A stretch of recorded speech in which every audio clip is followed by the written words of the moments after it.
Tonight on UCentral News, the UCO student body presidential elections officially open today. Find out more next. Oklahoma might be in for a rainy couple of days. Elijah DePona will let you know when that rain is moving in. Comedian Wanda Sykes is back on Netflix with a brand new stand-up special. Zach Sexton has your social media update. And March Madness is in full swing, and the Final Four are set. Phil Rodriguez will have all of the updates in sports. All that and more happening right now on UCentral News. Live from Central Oklahoma, this is UCentral News. Good evening, I'm Cadence Knoll. And I'm Abby Avers. Welcome to this edition of UCentral News. The Supreme Court is hearing a case on birthright citizenship Wednesday. President Donald Trump is trying to change it with an executive order. He doesn't want it to apply to babies born in the U.S. to undocumented immigrants. The 14th Amendment states, quote, persons born or naturalized in the United States and subject to the jurisdiction thereof are citizens of the United States and of the state wherein they reside. The Trump administration argues the jurisdiction part empowers Trump's executive order. Critics argue challenging birthright citizenship could be logistically challenging. They say U.S. citizens might end up having to document their children's immigration status. Air Canada's CEO is stepping down. Michael Rousseau's retirement comes just days after a high-profile deadly crash at New York LaGuardia Airport. 2 pilots died and dozens of passengers and crew members were injured when the plane hit an emergency vehicle on a runway. Air Canada has been working on a succession plan for Rousseau for more than 2 years, though. An external global search to look for candidates started in January. Rousseau has led the company for nearly 2 decades. He said he plans to step down at the end of the third quarter later this year. College graduates are facing a tough job market. Unemployment for recent college grads is higher than the national average, according to recent data.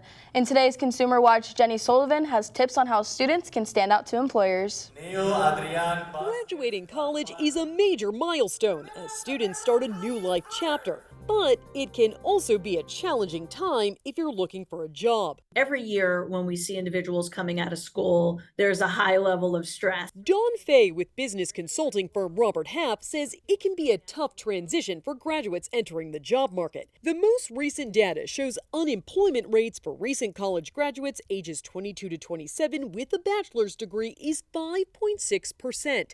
That's higher than the national average. And if you have student loans, there can be even more pressure to land a job so you can start paying down that debt. It's really important for individuals that are in school to be really focused on their network. Faye recommends joining the networking site Handshake. It's specifically for college students and recent graduates. Reach out to alumni that work in the field you're interested in. She also suggests working with your school's Career Service Center to help you navigate the jobs market. They can also help you build a resume. There's probably a lot of things that you have done that people can put on their resume and articulate to a potential employer. Did you play a college sport, belong to a fraternity or sorority, hold a student leadership position? Faye says all of those skills can translate to real-life experience to potential employers. People want to know that you can collaborate, you can communicate, you have been able to deliver a project on time. Here's some good news. Faye says many companies hire temporary or contract workers during the summer months. She recommends applying to those openings as well as full-time positions. For Consumer Watch, I'm Jen Sullivan. Well, it was a hot one outside today. Elijah, is that heat going to continue? Well, I just wanted your first look at weather. Let's head outside. Now we're out there, 85 degrees out there, right? Warm and windy. Emphasis on the windy. You can see we got a south-southwest wind going up to 22 miles per hour. So this is a wind that not even windbreaker is going to save you from. We got humidity up to 39%, and we can see that it feels like 82 degrees out there. That wind is not a cool wind. It's not going to bring that temperature down any whatsoever. But as we look through the allergy index, is the rain chances that we've had in the last few days and the rain we had in the last few days has done something that I haven't seen in a little bit this last few weeks. It's brought the tree down from the high to the medium, which is great, all right? As we keep going throughout the week, we're gonna have more rain chances. It's gonna keep washing away more of these pollen, but it's a double-edged sword, all right? Well, it washes away some of that. It also adds more water for it to grow back and grow a little bit stronger. So as we can see, the grass and the weed is a little bit lower as well as the mold. But as we look through the severe threats, we're going to see that the wind is going to be the biggest one. We have a wind advisory going on today all the way till 9 p.m. And as we can see, with more of those rain chances coming in, we're going to have a little higher hail and flooding chances. Nothing too crazy, but it's still something that we need to watch out for. As we look through the rain forecast, we'll see that the biggest day that we're going to have chances for rain is going to be Wednesday. We're going to see Friday and Saturday is going to be close behind it with 60, 61. And Tuesday, we're going to be about 50-50 chance with 55%. But if we look ahead, we'll see that like I mentioned before, we do have high rain chances coming up. We do have cool weekend temperatures, but we have high 80s throughout the weekday, all right? So we're still going to be pretty hot outside. Don't put away your shorts just yet, right? Like I mentioned, we do have a wind advisory till 9, but that's going to be your first look at weather. Right back to y'all on the desk. Thank you, Elijah. The UCO Student Association presidential and vice presidential elections for the 2026-2027 academic year are taking place today and continue through tomorrow. The candidates running are Jake Eads and Luke Underwood, and Johnny Butler and Mark Harmon. Voting is open from 8 a.m. to 5 p.m. and can be accessed through UCOR. In addition to the student body presidential elections, voting for UCOSA senators are also taking place. Priority enrollment opened today for post-baccalaureate students. Enrollment based on hours earned opens tomorrow for students with 90 or more hours completed. 60 or more hours opens April 1st, 30 or more on April 2nd, and 0 or more earned on April 3rd. Students must have their Bursar account paid down to less than $750 in order to enroll. Well, like Elijah said earlier, those rain chances are moving in. Yeah. He'll have more for you after the break.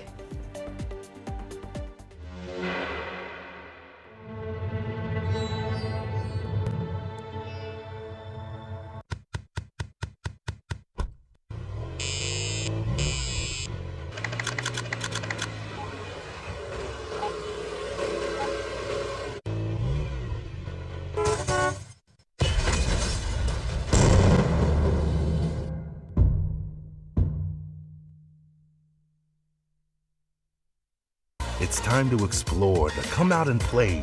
Our city is waiting, so what do you say? Whether daytime or nighttime, the right time is now. Finding those moments to make you go wow. Amazing new places to fit every mood. Shopping and dining. Did we mention the food? There are green parks and ballparks and water parks too. Museums, attractions, and also a zoo. The modern frontier is the friendliest place. Now is the time for your dreams to be chased.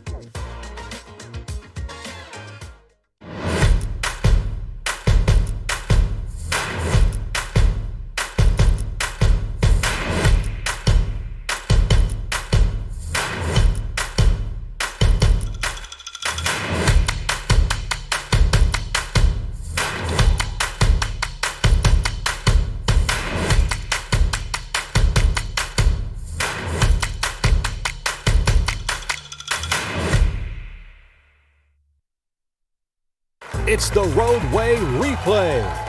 Time for the lightning round, Brian. Let's rewind your drive to work. How far did your car travel while you checked your phone? 20 feet? 100 feet? The length of a football field? 100 feet.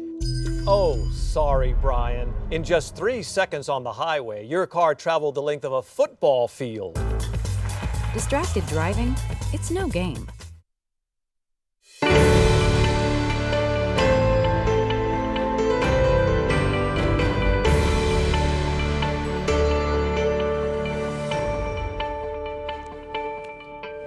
Hi there, Elijah Pono with your full look of weather. Let's head outside. Right now that we're outside, we can see that we're at 85 degrees, warm and windy. We got a south-southwest wind going up to 22 miles per hour, enough to blow your house down, right? We can see that the humidity is going to be at 39%. It feels like 82 degrees out there. It's still going to be great weather to be out there with some shorts, a t-shirt, just enjoy the day, take a walk with the dog maybe, or just enjoy the weather what it is. We see we have a high over here at 88 degrees. As we look through the entire state, we see that we're at high 80s to low 90s, with the Panhandle being one of the highest at 94. We see Woodward at 90. We look at the lower part of the states, one of our lowest is going to be Ardmore with 85. But as you can see, it's going to be hot throughout the state. As we look through tonight, we'll see that we settle at 66 degrees, a partly cloudy 66 degrees. South winds going up to 24 miles per hour. That wind is still going to be strong throughout the day. Like I mentioned before, that wind advisory going all the way till 9 p.m., so stay alert. We got wind gusts going up to 43 miles per hour. That's that wind advisory, right? And the cloud coverage up to 39%, and that cloud coverage is going to keep growing as we go throughout the week, and we'll see those rain chances come through as well. As we can see, we settled at 66 degrees over here, but as we look through the entire state, we're going to be with high 60s, but mostly mid 60s. We got Ponca City at 68. We can see Ardmore down here at 60. So we look down over here at McAllister at 66. We're going to settle at that temperature. It's going to be a really nice temperature to settle at. As we look through the temperature tomorrow, we'll see that we start the day at a cloudy 66 degrees, right? We're going to move into noon to a warm 78 degrees. And as we get to 7 p.m., we're settling around 80 degrees. We look through tomorrow, we're going to see that we're going to have a high of 88 degrees, and it's going to be the same as today with 88, high 80s, maybe mid 80s as well. As you see, we got Clinton at 87, Lon at 89 as well. We look through the 7-day forecast, we'll see that we have rain chances throughout the week with Tuesday, Wednesday, Friday, and Saturday being the biggest rain chances. But I got a question for y'all up there in the desk. The only day that we don't have big rain chances is Thursday. What do y'all plan to do with that sunny day? Maybe I'll go on a little hot girl walk. What about you, Abby? Well, rain or shine, I'm going to be inside. Yeah. So thank you, Elijah. Yeah. Coming up, comedian Wanda Sykes is returning to Netflix with a brand new stand-up special. And some history from the date March 30th through the years. Zach Sexton has more in the social media after the break. Rugged, rough, built for the road ahead. Sometimes I feel like a shell of a man. Commercials are fake. What you're feeling isn't. Call or text 988, Oklahoma's mental health lifeline.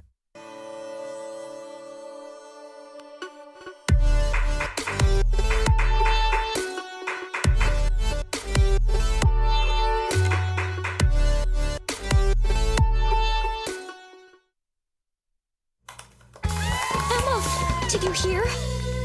Todd's in the hospital. Who's Todd? He got a collapsed lung from vaping. He thought it was cool. Not cool. Promise you won't vape, Emma. It can lead to a lifelong addiction, and we can't be friends if your lungs collapse. Bogus. Wacky sitcom teens aren't the best people to talk to your kid about vaping. Hey, you got a minute? You are. Start the conversation with your child about vaping today.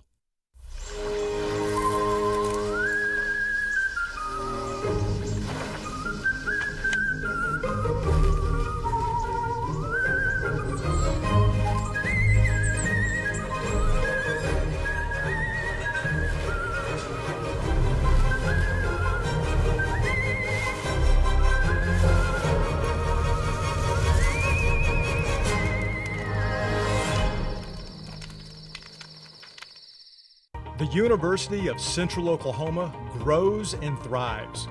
We move forward, daily living the Bronco way, being reflective of our neighborhood, community, history, and Oklahoma.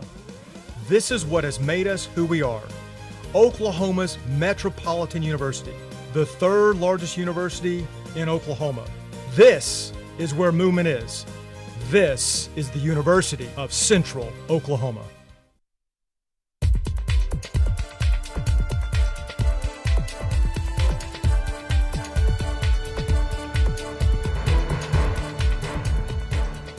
Hello Broncos, I'm Zach Sexton with your Monday social media update. A British court delayed the rape and sexual assault trial against actor Russell Brand to October. It was originally supposed to happen in June, but last month the 50-year-old entered a not guilty plea to additional charges from 2 more women. That brings his total number of accusers to 6 women. The judge decided to add those new charges into the existing case. So now Brand will face 3 counts of rape and 3 charges of sexual assault all at once. The incidents are alleged to have happened between 1999 and 2009. Brand denies them all. Actress Mary Beth Hurt has died. Her family posted on social media that Hurt died Saturday at an assisted living facility in Jersey City, New Jersey. She had battled Alzheimer's disease for more than a decade. Hurt was known for her work on stage and screen. She was nominated for 3 times for a Tony Award, including the play Crimes of the Heart, and also appeared in a number of movies, including The World According to Garp, The Age of Innocence, and Affliction. Hurt was married to the late actor William Hurt for a decade. She later wed writer-director Paul Schrader, to whom she had 2 children. Hurt is survived by her husband and children. She was 79 years old. Comedian Wanda Sykes is returning to Netflix with a brand new stand-up special. Her latest comedy special, Legacy, is set to premiere on May 19th. The release marks her third stand-up special with Netflix, continuing her ongoing collaboration with the streaming platform. Sykes is widely known for her sharp, observational humor and decades-long career in comedy, television, and film. In addition to her stand-up work, she currently stars in the Netflix sitcom The Upshaws, further solidifying her presence on the platform. With Legacy, Sykes adds another chapter to her stand-up catalog as she continues to be a prominent voice in comedy. Well, Broncos, let's talk about today, March 30th, in history. In 1981, President Ronald Reagan was shot during an assassination attempt. Reagan had just finished a speaking engagement at a hotel in Washington, D.C. when John Hinckley Jr. opened fire. 6 shots were fired at the president and he was hit under the left arm. Press Secretary James Brady was also shot in the head but survived the injury. On this date in 1939, Batman made his debut. The Caped Crusader first appeared in the Detective Comics number 27. Copies of the issue have sold for more than $1.8 million. That first story introduced readers to socialite Bruce Wayne and his secret identity as Batman. And finally, in 1867, my apologies, the United States completed the purchase of the land that would become the state of Alaska.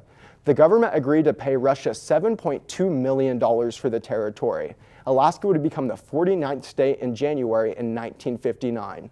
Well, Cadence, Abby, I know I've been talking about a lot of important dates with March 30th, but do you have any important dates coming up? Yeah, I actually graduate May 9th, so I have that date marked on my calendar. That's so exciting. And me and my boyfriend are about to celebrate 2 years, so that's super exciting. Oh my goodness, congratulations. Yeah, thanks. Well, thanks, Zach. Coming up, March Madness rolls on into the Final Four. And a legendary athlete is arrested for driving under the influence. Phil has the details in sports.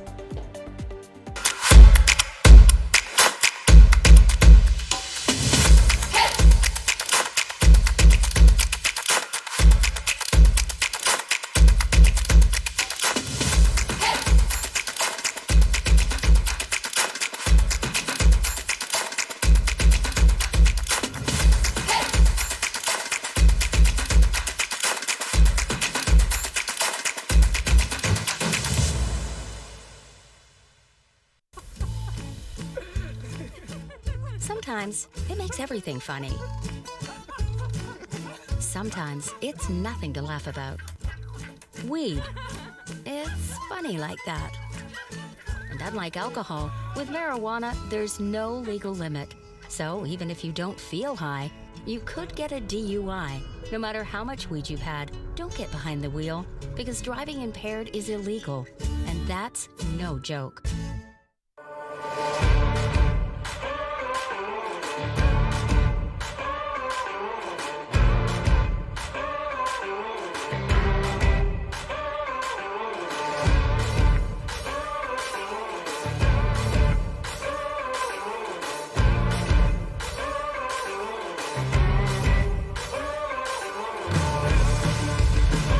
Hooves up, roll Chos. Today's a great day to cheer on the Broncos.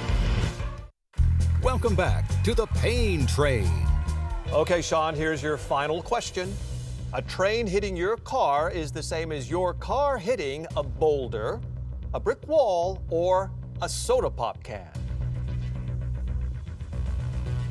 A brick wall? At a whopping 20 million pounds, a train will crush your car like a pop can. Oh. Beating a train? It's a game you can't win.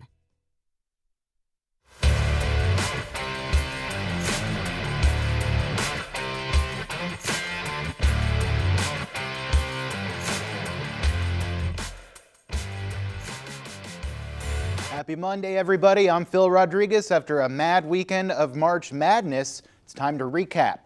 So first up, Final Four is set, and March Madness delivered in a big way this weekend. Start with the headliner, number 2 UConn, knocked off number 1 Duke in an Elite 8 game for the ages. Huskies were down 19 points, but they never blinked, clawed all the way back, and when it mattered most, freshman Braylon Mullins launched a 35-foot prayer from half court at the buzzer, and it was answered. Cue madness in the stands, madness back home in Connecticut. The shot punches UConn's ticket to Indianapolis and sends Duke's freshman loaded roster home. Head coach Dan Hurley's Huskies now have their third Final Four in 4 years. The fans were going crazy after that one. I literally heard people screaming at the bar next door to where I was at. That's not footage from it. It'd be great if it was. But then on Saturday, 2 more programs snapped lengthy droughts themselves. Arizona ended a more than 20-year Final Four absence with a win over Purdue. And Illinois hadn't been to this stage in 21 years before they took down Iowa behind Andrej Stojakovic and a 7'1" force in the paint, Tomislav Ivisic. And Michigan, well, the Wolverines weren't playing around either. They steamrolled 6-seeded Tennessee behind the best defense in the country. So the Final Four is now set for this Saturday, April 4th in Indianapolis. Ooh, hard to say. With tip-off at 5:08 p.m. on TBS and HBO Max if you're a streamer guy like myself. UConn takes on Illinois. Arizona will face off against Michigan in a battle of 1 seeds. That game will be crazy. Well, on to a story that's not as much fun. One of the greatest golfers to ever live is facing serious legal trouble once again for driving under the influence. Tiger Woods, the 15-time major champion, was arrested and charged with driving under the influence Friday afternoon following a rollover crash on Jupiter Island, Florida, just miles from his home. According to the Martin County Sheriff's Office, Woods was driving a dark Land Rover near 2 p.m. when he approached a truck pulling a trailer at high speed. The truck attempted to turn into a driveway and Woods tried to pass, but clipped the back of the trailer. The impact sent his SUV rolling onto its driver's side, as you can see there, and sliding to a stop on the road. Woods was able to climb out of the passenger window. Neither he nor the truck driver were injured. When deputies arrived, they said Woods appeared lethargic. He agreed to a breathalyzer, which came back at 0, but he refused a urinalysis. Woods told officers he was taking medication for injuries from previous accidents.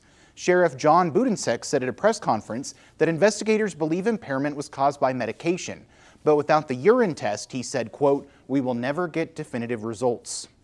Woods was booked on 3 charges: DUI with property damage and refusal to submit to a lawful test. These are some previous times that Woods has gotten arrested here on your screen. He was held for 8 hours and released just before midnight. No court date has yet been set. It is the second DUI arrest of Woods' career. In 2017, where we just had that video from, he was found asleep behind the wheel in Florida with 5 prescription drugs found in his system. At the time, he pleaded guilty to reckless driving. Now, Woods has not competed in a professional tournament since the 2024 Open Championship, but he did play earlier this week in an exhibition match. Well, ladies, it was a big weekend for basketball. What hoops did y'all catch? Maybe that Thunder and Knicks game last night? It was close until it wasn't. Yes, I did watch the Thunder and Knicks game, and I was on the edge of my seat. Now, I never know much about sports, but I do know that every time the Thunder play, you get a free taco at Taco Bueno. So there you go. Free taco tonight. Big stuff. Big Thanks, stuff. Phil. Coming up, we're going back to the moon, but not landing on the surface just yet. And Elijah DePona will have our last look at the weather after the break. The University of Central Oklahoma grows and thrives. We move to meet our students where they are and get them where they want to go. Over time, thousands of students have made the move to UCO.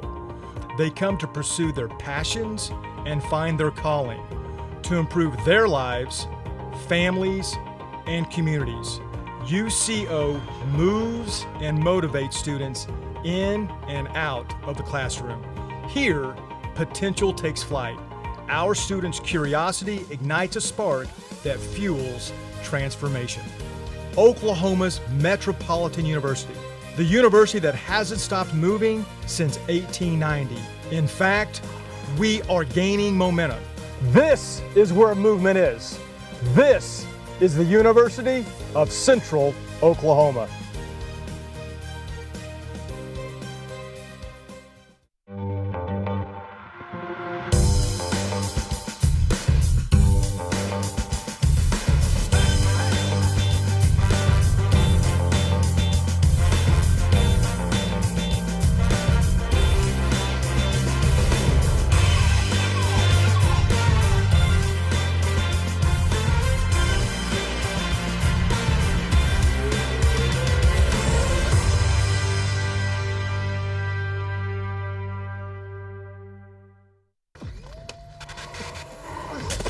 Multiple studies have shown that marijuana can slow both driver reaction and response time, which can be really dangerous. He's here. He's here. Wait. What? can't drive.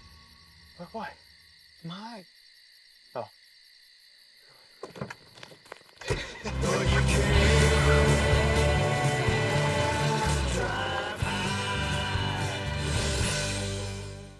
Welcome back. As sci-fi blockbuster Project Hail Mary takes off in theaters, NASA's Artemis II mission is about to launch. It's been more than 50 years since NASA sent humans to the moon, but come Wednesday, 4 astronauts are set to journey around the moon once again. Maribel Gonzalez has more on this moon mission and how Hollywood's latest sci-fi film is showcasing the wonders of space exploration. I put the knot in astronaut. I've never done anything. I've never done a space. I can't even moonwalk. Ryan Gosling, or Ryland Grace in Project Hail Mary, is a science teacher tasked with saving the world by leaving it and traveling to outer space. The sci-fi film hit theaters on March 20th, just ahead of a highly anticipated real-life space mission, Artemis II. The movie provided a catalyst for bringing people together who might not ordinarily think about science. This week, 4 astronauts will step aboard a spacecraft for the first human moon mission in more than half a century. For as long as it can. This time making a 10-day voyage around the moon without landing on it. Artemis 2, in the days ahead, will send NASA and a CSA astronaut into the lunar environment, the first crewed step of the Artemis program to pick up where Gene, Harrison, and Ronald left off on Apollo 17. Artemis 2 will take humans farther than they have ever traveled from Earth. They're going to actually look at the dark side of the moon. They'll be there for 3 or 4 hours looking for places where eventually there might be landings on the moon. One small step for what's to come for the future of space travel. Do not go back to the moon just for the footprints and the flags. You must pick up where we left off more than a half century ago. Build the moon base, create an enduring presence. I'm Maribel Gonzalez reporting. Now we're going to toss it to Elijah for that last look at weather. Appreciate it. Elijah Pone with your last look at weather. Let's look back outside and let's go ahead a few hours, right? We head to tomorrow. We'll see that we're going to start the day at cloudy 66 degrees, right? As we keep moving throughout that day, we'll see that we end up with a warm noon. I should say at noon, we're at warm 78 degrees, right? And as we move throughout the day, we get to 7 p.m., we're going to settle at 80 degrees, right? Sunny 88 degrees. We look through tomorrow's temperatures, we see that we have a high of 88 degrees. We're going to see that the entire state is going to be about a mid to high 80s. So we can see Eden at 89, we see Ardmore at 86, McAllister 85, Tulsa 86. So it's going to be warm throughout the entire state. As we look through the 7-day forecast, we'll see that today we're going to have sun. On Thursday, we're going to have sun, but throughout the entire week on Tuesday, Wednesday, Friday, and Saturday, we have high rain chances. With Tuesday being the smallest one, 55%, we're going to see Wednesday at the highest, 90%, right? And we're going to see Friday and Saturday pretty close together at 60 and 61% respectfully. So we look through Monday. Today, we're going to have a wind advisory, right? So that means all the way till 9 p.m., we are going to be dealing with 40 to 45 mile per hour winds, right? But if we look through the weekend, we'll see that other than that rain chance on Saturday, it's going to come through a colder day on Sunday, but a warm day in general. Right back to y'all at the desk. Now, this wasn't your typical theft, like when a person steals money, jewelry, or other valuable possessions. Someone in Italy stole a truck containing more than 400,000 Kit Kat bars. The chocolate treat had a special design. The bars were shaped like F1 cars. The overall haul weighed more than 12 tons. Nestle is the maker of Kit Kat bars, and the company says the truck left a production site in central Italy and was heading to the distribution centers in Europe and eventually Poland. Nestle says while this was a lot of chocolate taken, the theft will not impact Kit Kat bars' availability in stores. Police are still looking for the truck and for the person responsible for the theft. Well, funny enough, I got a new truck. What a coinky dink. Don't come to my house. I'm going to get it wrapped. I don't like the outside of it. Gosh, No, I'm jealous. But unfortunately, that's all the time we have for today. I'm Abby Avers. And I'm Kaden Stoll. Have a good night.